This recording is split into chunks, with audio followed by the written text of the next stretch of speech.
아브라함에게 대접받았던 두 천사가 아브라함을 떠나 롯이 거하는 소돔에 이동합니다. 저녁 때에 롯이 성문에 앉아 있었습니다. 그때 두 천사가 소돔에 이르렀습니다. 그들을 보고 엎드려 자신의 집으로 영접하고 아브라함과 같이 극진히 두 천사를 대접합니다.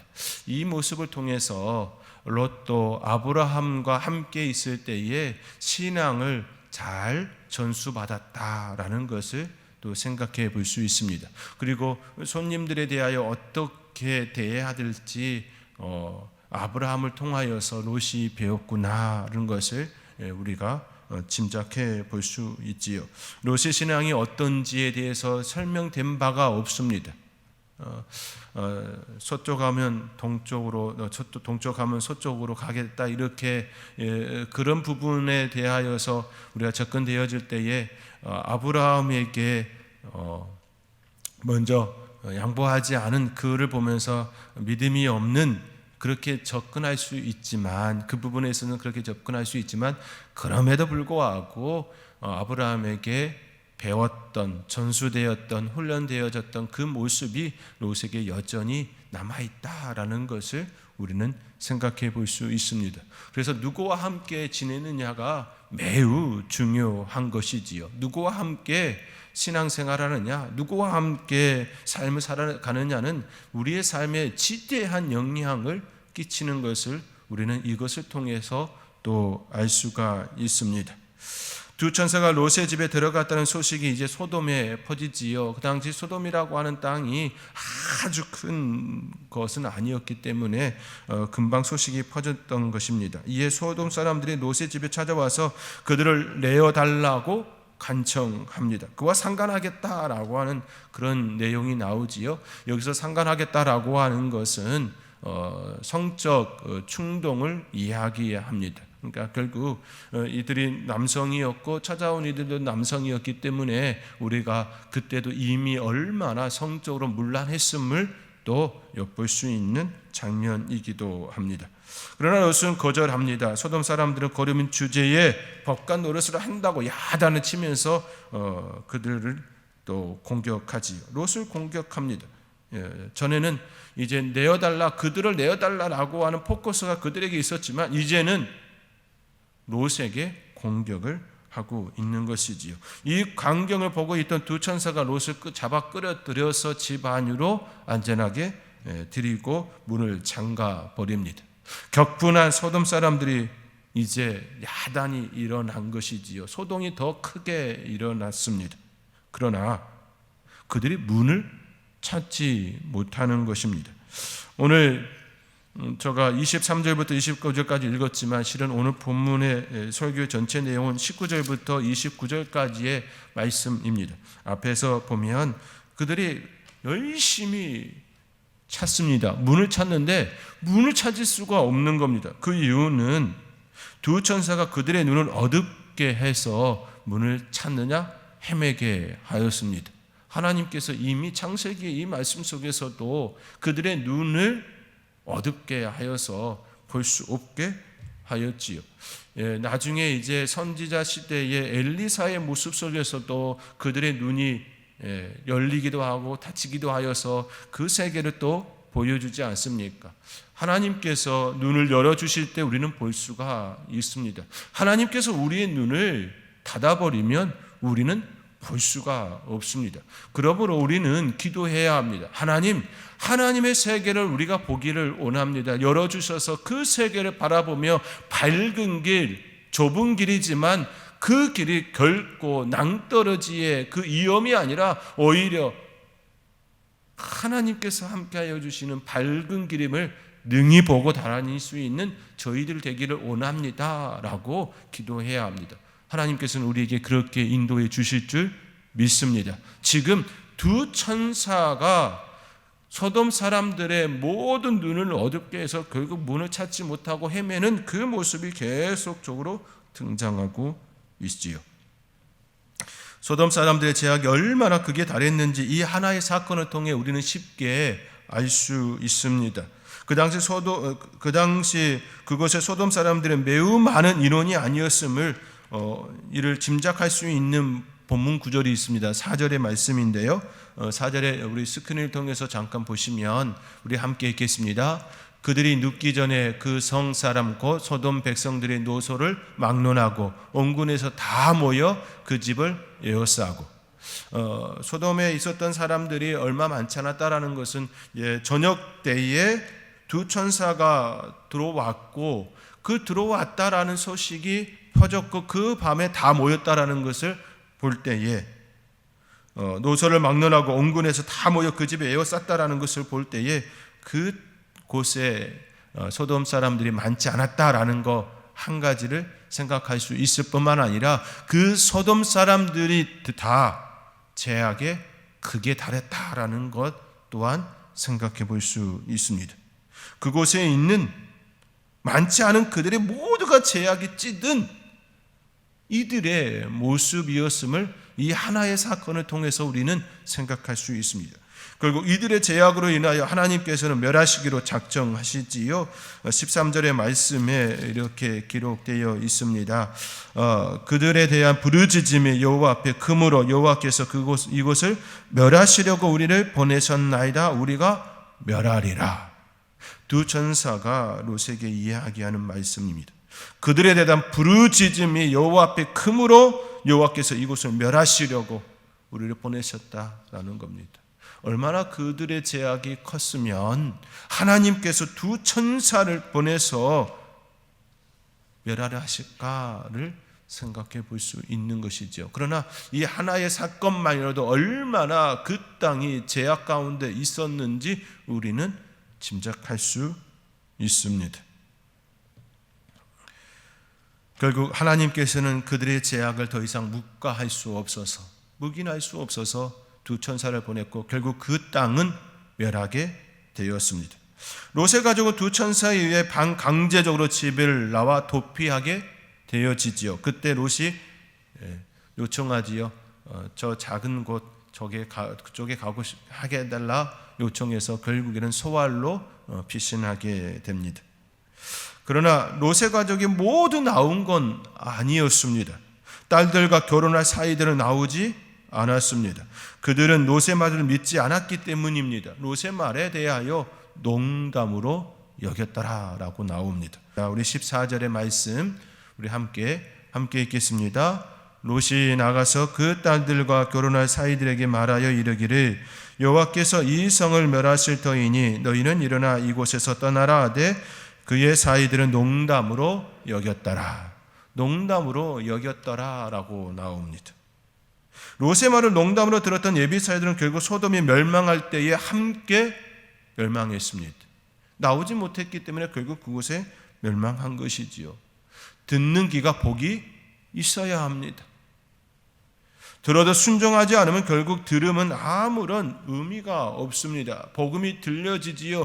지금 이 시대에 복음이 안 들려진다라고 말할 수가 없습니다. 이 시대에는 디지털 시대입니다. 미디어 시대입니다. TV를 틀면 자연스럽게 채널 속에 지나가면서 기독교 방송이 나옵니다. 우리도 돌리면서 불교 방송을 자연스럽게 보지 않습니까? 그렇지요? 이미 복음은 우리나라 같은 경우는 너무나도 쉽게 접할 수 있는 그 땅이 되었습니다. 이보다 더 큰 축복이 어디 있습니까? 놀라운 축복입니다. 그렇지요? 너무나도 큰 축복 가운데 살아갑니다. 그러나 그것을 받아들이지 않으면 축복의 땅이 되었다 할지라도 축복을 누리지 못하는 것입니다. 복음을 듣습니다. 그러나 많은 사람들이 믿지 않습니다. 왜입니까? 자기 생각에 갇혀 있기 때문입니다. 자기 생각에 갇히면 다른 것을 들어올 수가 없습니다. 내 생각이 크면 다른 것을 집어넣을 수가 없습니다. 내 생각이 크면 하나님의 말씀을 담을 수가 없습니다. 복음을 담을 수도 없습니다. 그 어떤 좋은 소식을 듣는다 할지라도 나의 생각, 나의 아집으로 가득 차 있으면 결코 그것을 품을 수 없습니다. 내 거를 만들 수가 없습니다. 지금 그의 사이들이 지금 그렇습니다. 그의 사이들이 농담으로 여겼더라. 결혼할 사이들이기 때문에 롯이 얘기할 때에 예비 장인 어른이시잖아요. 그러면 얼마나 그 말에 대하여서 깊이 있게 다가올 수 있겠습니까? 그런데 농담으로 여겼습니다. 지금 이 시대에 많은 사람들이 이 모습이 아닌가 저는 생각됩니다. 사랑하는 성도 여러분, 복음을 듣고 믿게 된 것 큰 은혜입니다. 그 은혜 가운데 저와 여러분은 살아가고 있습니다. 우리 이웃이 이러한 복을 누릴 수 있도록 우리가 더 깨어 하나님의 사람답게 살아가고 또 그들을 위하여 간절히 기도할 수 있는 저와 여러분이 될 수 있기를 간절히 주님의 이름으로 축원드립니다. 하나님께서 그들의 죄악을 자시하지 않고 소돔과 고모라의 유황과 불을 비같이 내리셨습니다. 더 이상 그들을 참아 견딜 수 없었던 것이지요. 성경은 이 사건을 자연재해 이렇게 말하지 않습니다. 성경은 하나님께서 이것을 심판이라고 분명하게 말씀하셨습니다. 만약 이 사건이 현대에 일어났다면 현대인들은 과연 어떻게 반응할까요? 한번 깊이 생각해야 될 부분입니다. 이러한 사건이 이 시대에 일어난다면 현대인들은 어떻게 반응할까요? 저는 이러한 사건들이 우리에게 일어날 때, 우리 주변에 또 일어날 때에 우리는 깊이 생각해야 된다라고 여깁니다. 주 79년 8월 24일 로마에서 가장 번성했던 도시 폼페이가 화산에 의하여서 멸망했습니다. 폼페이는 휴양도시였습니다. 신전들과 왕가의 휴양지가 있었고 기적의 별장이 있었고 극장과 잘 닦여진 도로와 수도관이 있었습니다. 주 79년이면 지금으로부터 2000년 전 아닙니까? 그때의 도로와 수도관이 연결되어진 정말로 멋진 도시인 것이지요. 극장도 있고 상점도 있고 별장도 있는 초호화 시설이 그곳이 있었습니다. 그 도시에 화산이 폭발하여 화산재가 그 도시를 덮었습니다. 화산재 쌓인 높이가 평균 6m입니다. 7m 된 곳도 있고 얇은 곳도 있는데 그 화산재로만 덮인 것만 6m입니다. 1748년에 발굴되어져서 우리가 지금 알게 된 것이죠. 인도양에서 발생한 쓰나미가 인도네시아를 덮쳤습니다. 이때 인도네시아에서만 13만 명이 목숨을 잃었습니다. 쓰나미의 원인은 규모 8.9 해저 지진이었습니다. 쓰나미가 시속 800km로 덮쳐서 그 땅이 한순간 재앙으로 피해를 입었습니다. 우리의 가까운 일본, 2011년 3월 11일 일본 동북지방에서 발생한 동일본 대지진 발생했습니다. 초대형 쓰나미가 센다이시 등 해변 도시들을 덮쳤습니다. 도쿄를 비롯한 수도권 일대까지 건물 붕괴와 대형 화재가 잇따랐습니다. 대규모 쓰나미로 인하여서 전원 공급이 중단되면서 후쿠시마 온전히 가동이 중단되었고 결국에는 방사능 누출 사고가 일어났습니다. 사망자가 2만 명이고 재피난민이 33만 명에 이르렀습니다. 지금도 자연재해가 계속 일어나고 있습니다. 이러한 재해에 우리는 어떻게 생각해야 하는가입니다. 거시적으로 접근하면 역사를 주관하시는 하나님이시기에 하나님께서 하셨다라고 말씀하는 것이 맞습니다. 그렇다고 그들의 죄악으로 인해 하나님께서 심판하셨다라고 단정하기도 어렵습니다. 그러나 우리는 이러한 재앙들을 보면서 깊이 생각해야 합니다. 접근해야 합니다. 단순하게 하나님의 심판이라고 말하기보다는 이러한 현상들을 바라보면서 인간의 탐욕에 대하여, 인간의 재앙에 대하여, 인간의 끊임없는 죄된 습성들에 대하여 우리는 반드시 생각하고 또 생각해야 합니다. 코로나19 역시 인류에 닥친 대재앙입니다. 이 재앙의 근원 역시 인간의 탐욕, 인간의 무질서로 인한 자연의 파괴로부터 비롯되었습니다. 지구와 함께 살아야 할 인간이 탐욕과 무분별한 질서 파괴로 인하여서 발생하였습니다. 결코 이 사실을 우리는 잊어서는 안 됩니다. 또한 자연까지도 다스리시는 하나님께서 그 시대마다 이러한 일이 일어나게 되는 것을 우리는 깊이 생각하며 우리 자신을 또 성찰하고 하나님께 가까이 가는 요소로 삼아야 합니다. 우리는 소돔과 고모라에 임한 심판에 대해 깊이 생각할 점들이 있습니다. 분명 그들의 죄악은 극에 달했고 하나님께서 그들을 심판하셨습니다. 그들을 향한 심판은 단순히 사람들만 다치지 않았습니다. 소돔과 고모라에 속한 모든 것들이 심판의 대상이었습니다. 25절의 말씀에 이렇게 기록되어 있습니다. 우리 오늘 본문의 말씀이기도 하지요. 우리 25절의 말씀 우리 함께 읽겠습니다. 그 성들과 온들과 성에 거주하는 모든 백성과 땅에 난 것을 다 엎어 멸하셨더라. 심판의 대상이 된 것들을 구분하면 네 가지 정도 구분해 볼 수 있습니다. 첫째, 건물과 토지입니다. 인간이 머물고 살아가는 가장 기초적인 공간이지요. 장소입니다. 그 공간, 그 장소에 하나님의 심판 임하였고 벗어날 수 없었습니다. 마치 나병 환자가 물건을 만지면 그 물건이 부정하다 여기는 것처럼 죄악의 극치에 머물렀던 소돔과 고모라 사람들이 머물렀고 만졌던 그 땅, 그 건물들 부정하다 소리치는 것과 같은 그 현상이 그 땅에 임한 것입니다. 그 대상 역시 하나님의 심판에서 벗어날 수 없었습니다. 둘째로 그 성에 머무는 모든 사람들입니다. 25절, 그 성들과 온들과 성에 거주하는 모든 백성, 모든 사람들입니다.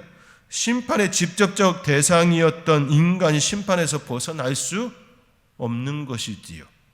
모든 백성이라 하면 남녀노소, 부자와 가난한 자, 배운 자와 배우지 못한 자, 지배자와 비지배자, 심지어 갓난 아이까지도 심판의 대상에서 벗어날 수 없었습니다.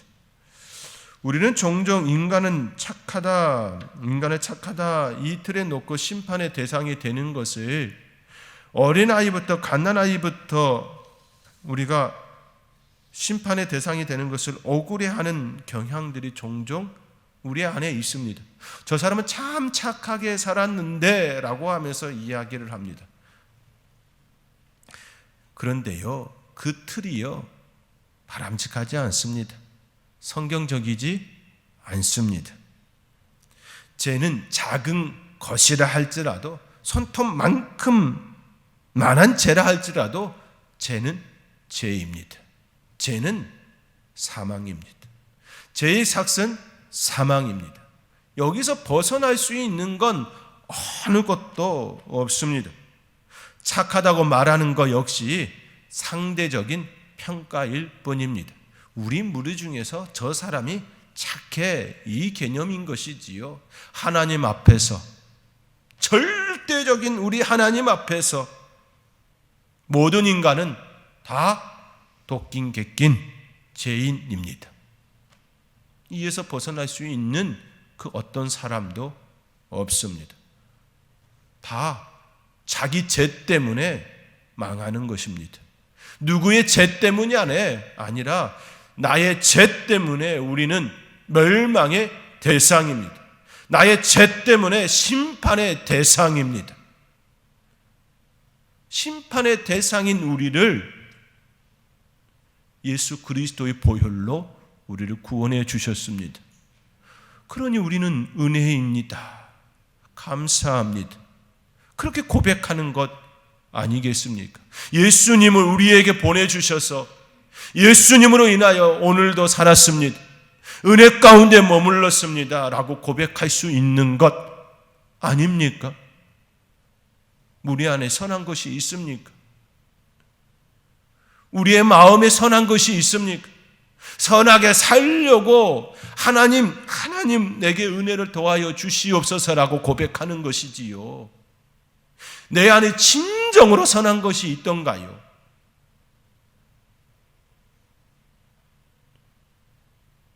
생각보다 이기적입니다. 생각보다 우리 인간은 악합니다. 저도 악하고요. 죄송합니다. 여러분도 악합니다. 그래서요, 우리는 예수 그리스도의 보혈이 필요합니다. 예수님이 필요합니다. 매일매일 하루하루 우리는 늘 예수님의 은혜를 구하고 살아가야 합니다.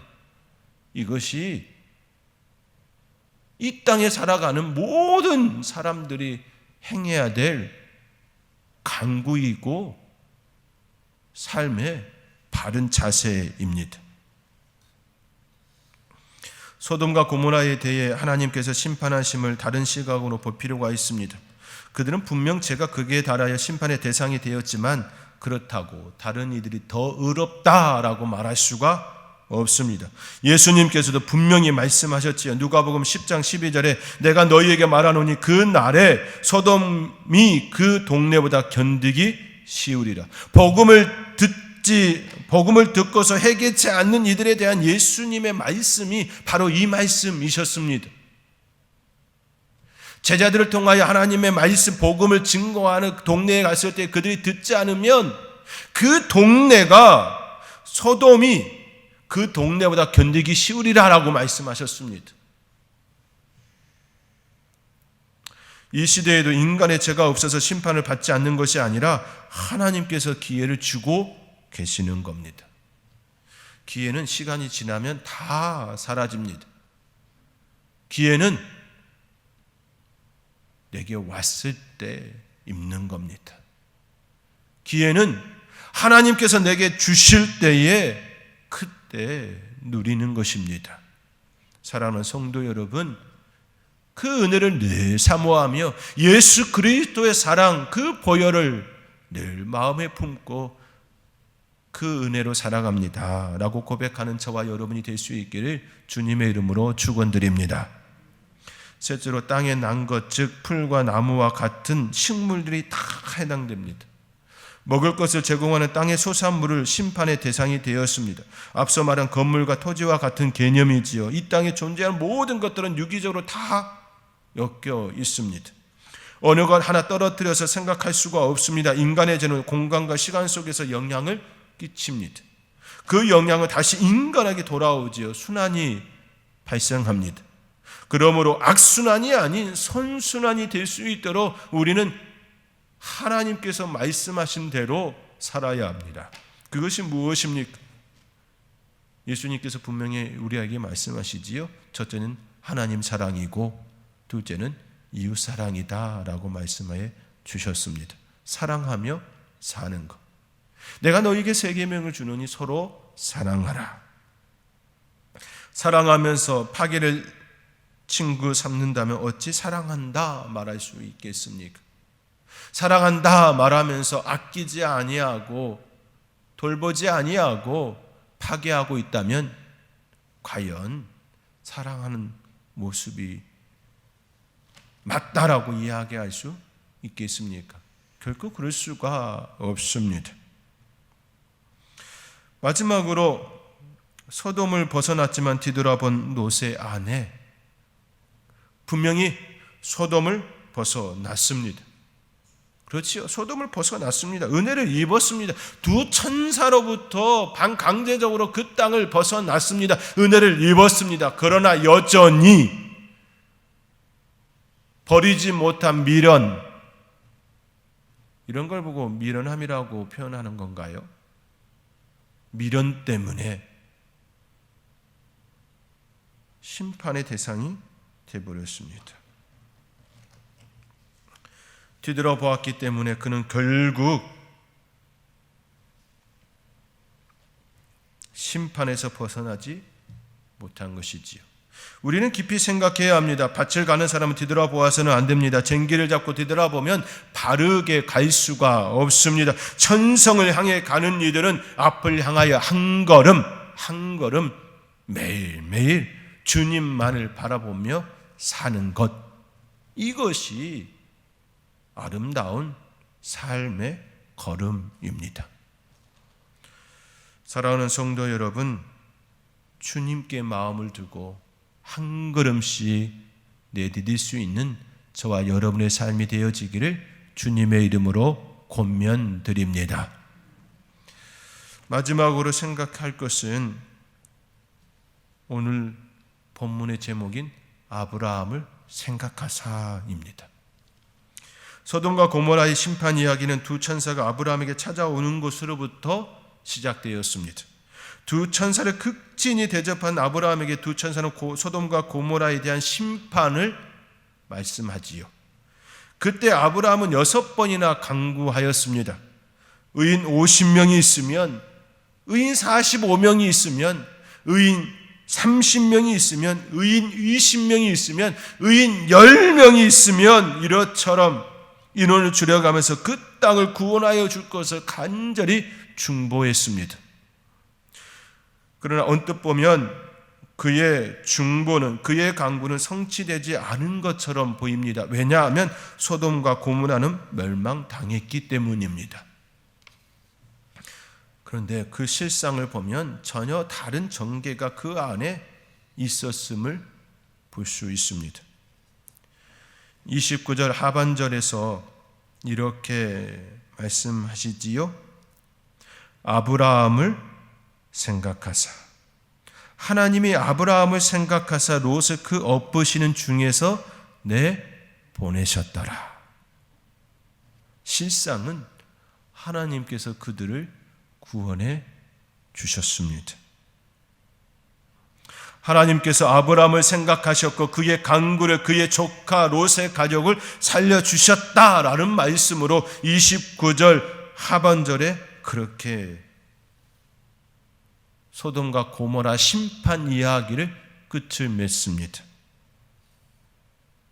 그러므로 아브라함의 중보 기도는 응답된 겁니다. 그리고 여기에는 놀라운 비밀의 장치가 또 숨겨져 있습니다.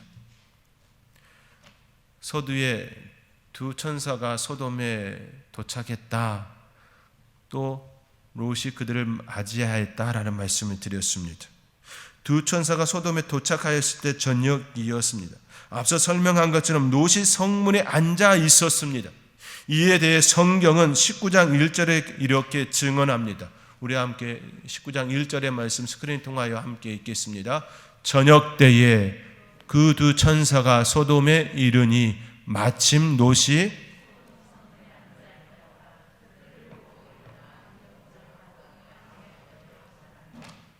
여기서 주목해야 할 부분이 있습니다. 바로 마침입니다.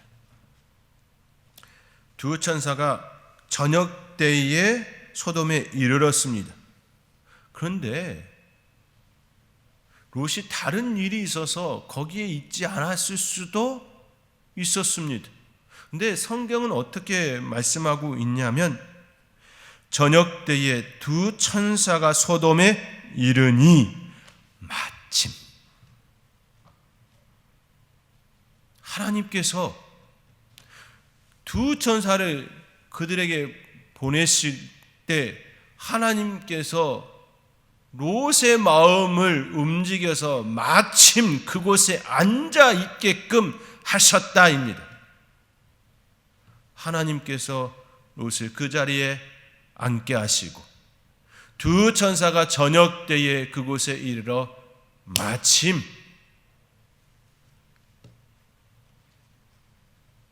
남북 이산 가족이 상봉하듯이 마침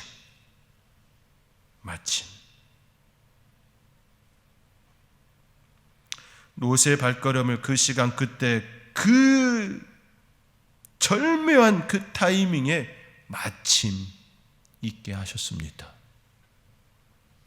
반드시 만날 수 있도록 하나님께서 시간을 결정하시고 그 자리에 있게 하셨습니다.